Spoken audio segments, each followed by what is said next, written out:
اور ان کفار کا پیچھا کرنے میں سستی نہ کرنا۔ اگر تم بے آرام ہوتے ہو تو جس طرح تم بے آرام ہوتے ہو اسی طرح وہ بھی بے آرام ہوتے ہیں،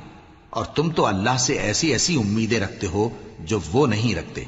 اور اللہ سب کچھ جانتا ہے، بڑی حکمت والا ہے۔ اے پیغمبر، ہم نے تم پر سچی کتاب نازل کی ہے تاکہ اللہ کی ہدایات کے مطابق لوگوں کے مقدمات فیصل کرو، اور دیکھو دغابازوں کی حمایت میں کبھی بحث نہ کرنا،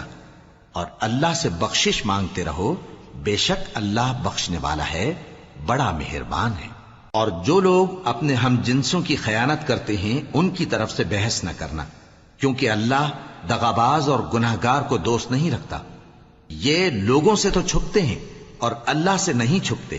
حالانکہ جب یہ راتوں کو ایسی باتوں کے مشورے کیا کرتے ہیں جن کو وہ پسند نہیں کرتا تو وہ ان کے ساتھ ہوا کرتا ہے، اور اللہ ان کے تمام کاموں کا احاطہ کیے ہوئے ہے۔ بھلا تم لوگ دنیا کی زندگی میں تو ان کی طرف سے بحث کر لیتے ہو، سو قیامت کے دن ان کی طرف سے اللہ کے ساتھ کون بحث کرے گا اور کون ان کا وکیل بنے گا؟ اور جو شخص کوئی برا کام کر بیٹھے یا اپنے حق میں ظلم کر لے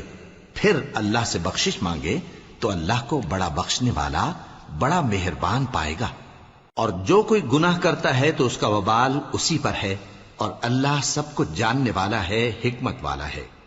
اور جو شخص کوئی قصور یا گناہ تو خود کرے لیکن اس کا الزام کسی بے گناہ پر ڈال دے تو اس نے بہتان اور کھلے گناہ کا بوجھ اپنے سر پر رکھا۔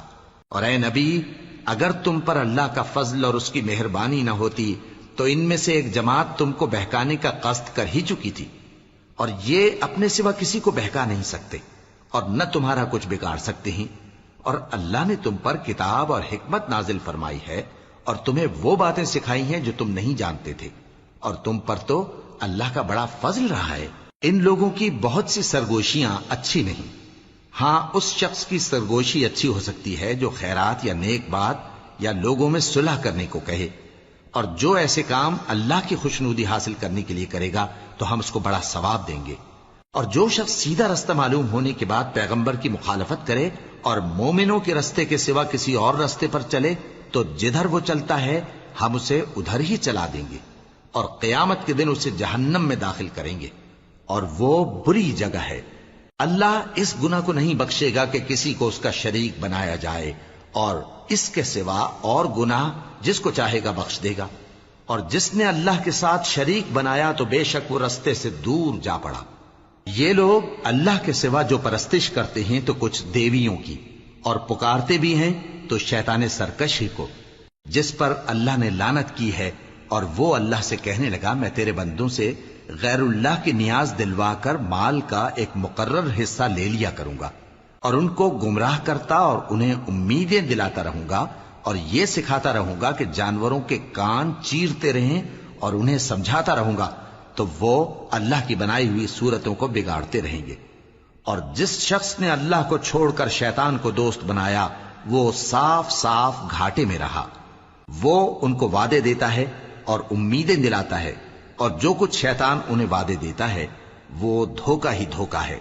ایسے لوگوں کا ٹھکانہ جہنم ہے، اور وہ وہاں سے کوئی راہ فرار نہیں پا سکیں گے۔ اور جو لوگ ایمان لائے اور نیک کام کرتے رہے ان کو ہم بہشتوں میں داخل کریں گے جن کے نیچے نہریں جاری ہیں، وہ ہمیشہ ہمیشہ ان میں رہیں گے۔ یہ اللہ کا سچا وعدہ ہے، اور اللہ سے زیادہ بات کا سچا کون ہو سکتا ہے؟